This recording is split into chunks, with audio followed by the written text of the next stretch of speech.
Joining us now is ABC News Political Director Rick Klein. He's here to talk a little bit more about the fast developing political events of the past week. And my goodness, Rick, what a week it has been.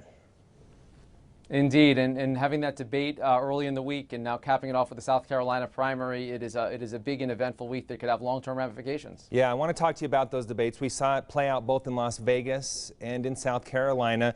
Contentious might be putting it mildly here. What do you make of this tone that we've seen play out in the Democratic field? I don't recall a time where I've seen candidates go at each other like we're seeing right now.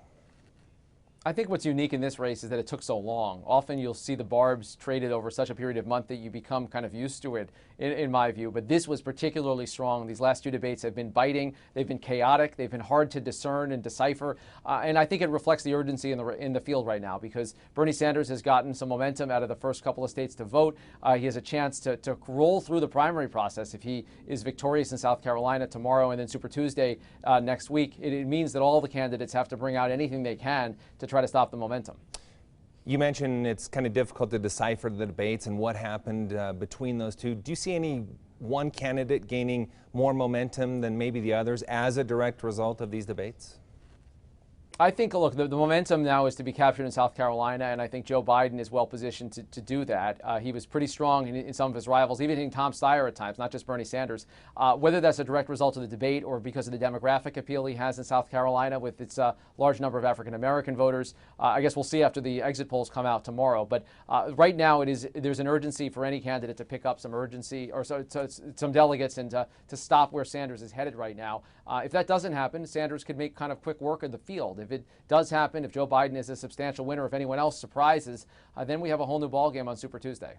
Yeah, I do want to focus in on Super Tuesday. Utah, one of the states participating on that night. By the time that night is said and done, about a third of the country will have weighed in on these elections. Is this a make or break night for many of the candidates in this race?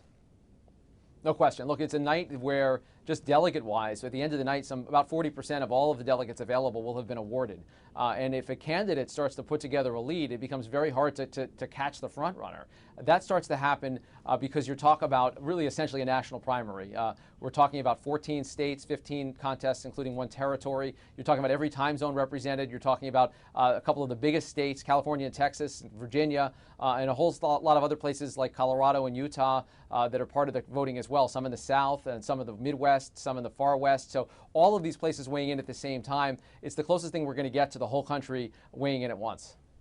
You mentioned the momentum Bernie Sanders is carrying right now. He's leading currently in the polls here in the state of Utah.